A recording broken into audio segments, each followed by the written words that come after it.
The winter sky over Maplewood, New Jersey, had already darkened to a deep, aching blue, though it was barely past 5 in the evening. Snow drifted down in thick, steady flakes, piling softly along sidewalks and rooftops. The wind cut sharply through the streets, slipping between buildings and street lamps like a blade. Claire Whitmore walked on anyway. Her blonde hair clung damply to her cheeks, escaping from beneath a worn knit hat. A navy scarf, once rich in color, now faded and fraying, was wrapped tightly around her neck. Her oversized coat flapped uselessly with each gust of wind, offering more symbolism than warmth. In her arms, bundled carefully in a threadbare pink blanket, was her 9-month-old daughter, Lily. Claire's boots crunched against the icy pavement as she moved forward step by step. No car waited for her.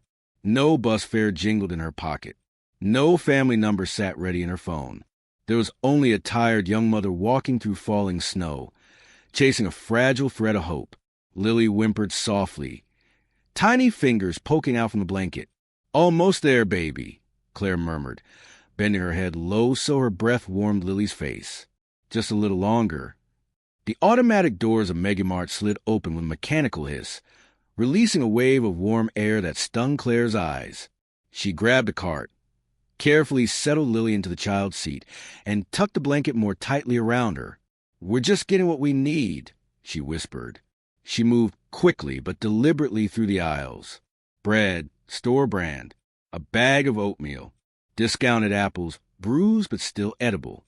Her eyes flicked anxiously from shelf to shelf, from label to label, tallying every cent in her head. $23. That was all she had. Then she reached the formula aisle. Her stomach dropped. There it was, the only kind Lily could tolerate. Hypoallergenic, soy-based, doctor recommended. The one formula that didn't leave Lily screaming in pain or covered in angry red rashes. Price, $41.99. Claire stared at the can, her heart pounding in her ears. $18 short. More than that, really. Her thoughts raced. Maybe I can put back the bread, the oatmeal, the apples. But she already knew the truth. Even if she returned everything else, it wouldn't be enough. Her hand hovered over the can. What if I asked to pay later? What if I left my name? "I'll come back Friday." Swallowing hard, she placed the can into the cart anyway. At the checkout, Claire unloaded her items one by one. The cashier, a teenage girl chewing gum, didn't look up. $47.83, the girl said flatly. Claire opened her wallet and laid out everything she had. Crumpled bills, loose coins, her entire world reduced to a small pile on the counter. "I only have 23, Claire said softly. "I'll have to put the formula back." Without a word, the cashier reached out, slid the can off the counter, and set it aside. A man in line behind her sighed loudly. Claire's cheeks burned. She glanced at Lily, who began to fuss. "It's okay, sweetheart," Claire whispered, stroking her cheek. "Mommy's got you."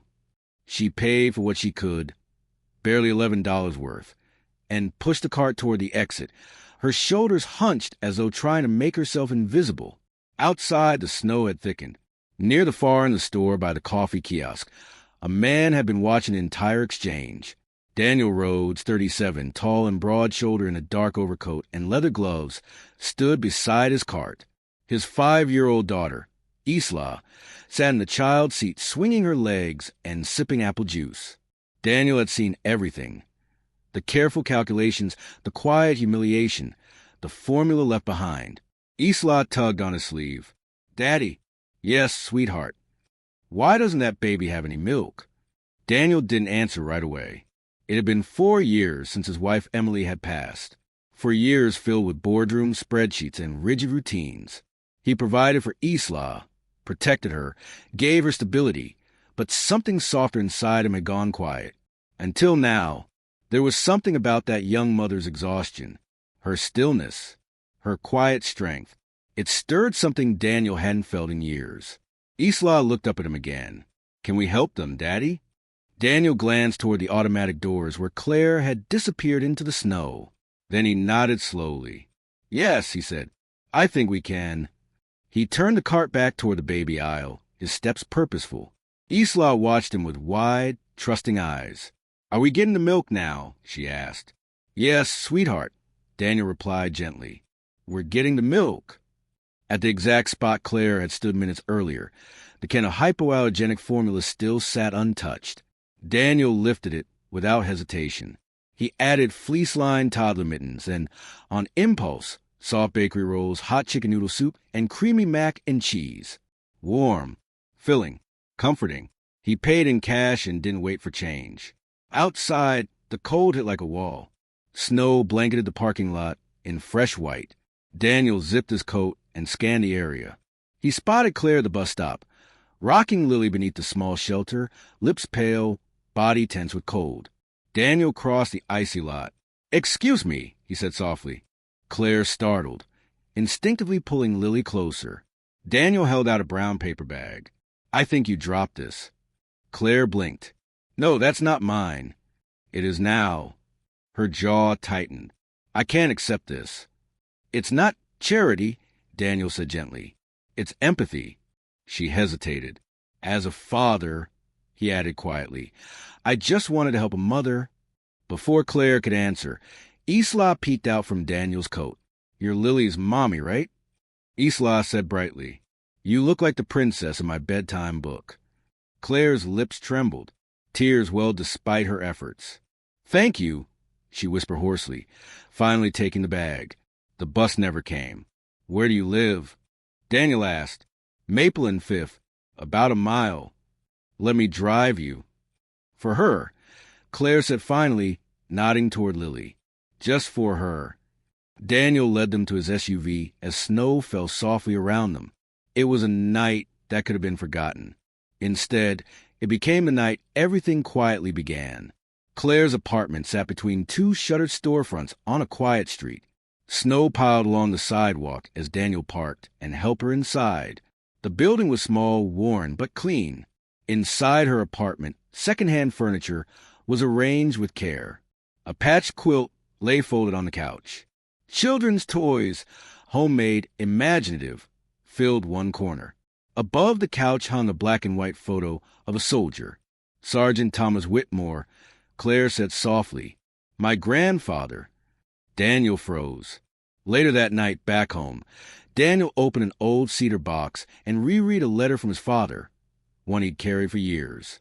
"A soldier pulled me from the wreckage." It read, "Sergeant Thomas Whitmore. I owe him my life." The same man. The realization shook him to his core. Daniel didn't act out of pity. He acted with purpose. Weeks later, Claire received a call from the Maplewood Veteran Support and Outreach Center. A new grant had been created, a paid position. College support, the Whitmore Grant, established in honor of Sergeant Thomas Whitmore. Claire accepted through tears. At the inaugural ceremony months later, Claire stood on stage holding Lily, speaking about sacrifice, legacy, and second chances. Daniel watched from the front row, with Isla beside him. Whispers followed. Accusations surfaced. Ethics questioned. In a boardroom filled with tension, Daniel stood and told the truth about his father, the letter, the soldier who saved him. "This isn't charity," Daniel said firmly. "It's legacy." The room fell silent. Truth won. 2 years later, sunlight filled a small house on Willow Lane. 2 little girls chased butterflies in the yard. Claire, now executive director of the Whitmore Grant, flipped pancakes in the kitchen. Daniel kissed her cheek as he passed. Outside, Lily laughed. Isla shouted, "Mommy Claire." They had built something together, not from obligation, not from pity, but from kindness freely given. And it had all begun with a single can of formula on a snowy night.